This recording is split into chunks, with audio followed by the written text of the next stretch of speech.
আমরা যখন ছোট ছিলাম তখন আব্বুর কাছে গল্প শুনতাম যে কোনো এক সময় আমাদের এলাকাতে রেল স্টেশন হবে। তো সেই রেল স্টেশন এখন হয়েছে। আর রেল স্টেশন হতে হতে মাশাআল্লাহ আমার 2 বাচ্চাও দুনিয়াতে চলে এসেছে। তো বাচ্চাদেরকে গল্প বলছিলাম যে জানো আমি যখন ছোট ছিলাম তখন আমার আব্বুর কাছে মানে তোমাদের নানা ভাইয়ের কাছে গল্প শুনতাম। আর এখন মাশাআল্লাহ তোমরাও দেখতে পাচ্ছ সেই রেল স্টেশন। শহরের মধ্যে খোলামেলা এই জায়গাটাতে নিয়ে আসলে বাচ্চারা বেশ খুশি হয়। তো এই জায়গাটা ফাঁকা হওয়ার কারণে বিকালে সবাই বাচ্চাদেরকে নিয়ে বেড়াতে আসে, তবে রেল স্টেশন এখনও চালু হয়নি। তো ওখান থেকে ঘুরে এসে সবাই বেশ ক্লান্ত হয়ে গেছে। তারপরই রাতের রান্নাটা বসিয়ে দিলাম। তো এই যে রাতের জন্য মাছ ভেজে নিচ্ছি প্রথমে, তারপরে এই মাছ দিয়ে তরকারি রান্না করব। এখানে আসার পরে আমার কাছে যেটা মনে হচ্ছে যে এই যে সিলিন্ডারের চুলা, এটাতে রান্না অনেক ধীরে ধীরে হচ্ছে। আমার কাছে তো এটা মনে হচ্ছে, আপনাদের কাছে কি তাই মনে হয় সেটা আমাকে কমেন্টে জানাতে পারেন। তো এই যে বেশ কিছুক্ষণ ধরে মাছগুলো ভেজে নিচ্ছিলাম। আজকে যেটা হয়েছে, কড়াইটা খুব ভালোভাবে গরম না করে নেওয়ার কারণে একটু লেগে যাচ্ছে। তবে সাধারণত আমার এই কড়াইতে কিন্তু একদমই লেগে যায় না, যদি এটা ঠিকঠাক মতো গরম করা হয়। এখন মশলার জন্য পেঁয়াজ, কাঁচামরিচ এগুলো দিয়ে দিচ্ছি। তো পেঁয়াজটা প্রথমে দিয়ে ভালোভাবে ভাজা ভাজা করে নিচ্ছি, এরপরে কাঁচামরিচ দিয়ে দিব। আর যে বাটা মশলাগুলো দরকার সেগুলো তো আমি সবসময় ফ্রিজে বেটে রাখি, তো ওগুলো বাটাই আছে। এজন্যই রান্নার সময় আমার ঝামেলাটা কম হয় আর খুব দ্রুতই রান্নাটা শেষ করে নিতে পারি। ঢাকাতে যতদিন থেকেছি ততদিন তো বাচ্চাদের বাড়ির বাইরে কিংবা কোনো ঘোরার মতো প্লেসে না গেলে ওরা ওরকম ঘুরতে পারতো না কিংবা সময় কাটাতে পারতো না। এখন বাসার আশেপাশে এতই খোলামেলা জায়গা যেখানে ওদেরকে নিয়ে গেলেই খুব সুন্দর একটা সময় কাটে। তো বিকালের দিকে আমরাও আসলে হাঁটতে বের হই এখানে আসার পর থেকে। যেটা ঢাকায় আমরা বের হলেও একটু জোরে হাঁটা কিংবা রাস্তায় জ্যামের জন্য একটু তাড়াতাড়ি যাওয়া সেগুলো পসিবল ছিল না খোলামেলা জায়গা ছাড়া। তো এখানে এসে সেই স্পেসটা আমরা পাচ্ছি, আর বাচ্চাদেরকেও মোটামুটি খেলাধুলা করার জায়গাটা দিতে পারছি। আমাদের বাড়ির খুব কাছেই একটা ওদের খেলার মাঠ আছে, মানে বাড়ির পাশে যে স্পেসটা সেখানে এখনও বাড়ি হয়নি, যার কারণে ওই জায়গাটাতে ওরা খেলতে পারছে।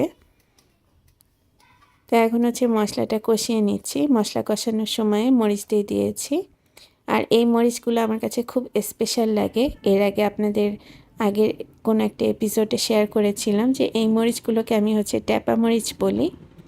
তো এই মরিচগুলো সেন্টও ভালো, তেমনি এই মরিচগুলো কাটতেও বেশ সুবিধা হয়, একটু মোটা সোটা টাইপের।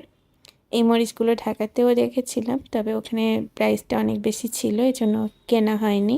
তো এলাকাতে আসার পর থেকে এই মরিচগুলো আমরা রেগুলার কিনি। এখন বেগুনগুলো দিয়ে এই মশলার সাথে ভালোভাবে নেড়ে চেড়ে কষিয়ে নিচ্ছি। আর যে কোনো সবজি একটু কষিয়ে না নিলে আমার কাছে খেতে একদমই ভালো লাগে না। তো সবজিগুলো দেওয়ার পরে সবজিগুলোকে কষিয়ে নিচ্ছি। রুই মাছ অথবা বড় যে কোনো মাছ অন্যান্য সবজি দিয়ে রান্না করলেও খেতে ভালো লাগে, তবে বেগুনের এই তরকারিটা ঈশানের বাবা খুব পছন্দ করে। তো এজন্য বাজারে গেলে যখন বড় মাছগুলো কিনি তার সঙ্গে বেগুনটা কেনার চেষ্টা করি। আর আমার কাছেও বেশ ভালো লাগে বড় মাছের সঙ্গে বেগুনটা। প্রায় 3-4 মিনিটের মতো বেগুনগুলোকে ভালোভাবে কষিয়ে নিয়েছি। এখন পানি দিয়ে দিচ্ছি পরিমাণ মতো। যে পরিমাণ পানি দিয়েছি তাতে করে বেগুনগুলো খুব ভালোভাবে সিদ্ধ হয়ে যাবে।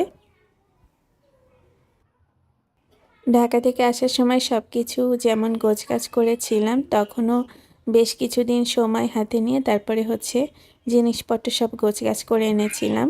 আর এখানে আসার পরে প্যাকেট খুলে গোছগাছ করতে আমাদের তো প্রায় 1 মাসের কাছাকাছি লেগে গেল। ঢাকাতে বাসা চেঞ্জ করলে হয়তো এতদিন লাগতো না, তবে যেহেতু ঢাকার বাইরে চলে এসেছি এখন সময়টা একটু বেশি লাগছে। তো বেশ কিছুক্ষণ নেড়ে নেওয়ার পরে মাছের যে তেলটা থাকে সেই তেলটা দিয়ে দিয়েছিলাম। তেলটা দিয়ে আরও কিছুক্ষণ এটাকে জাল করে নিচ্ছি। এরপরই মাছগুলো দিয়ে দিয়েছি।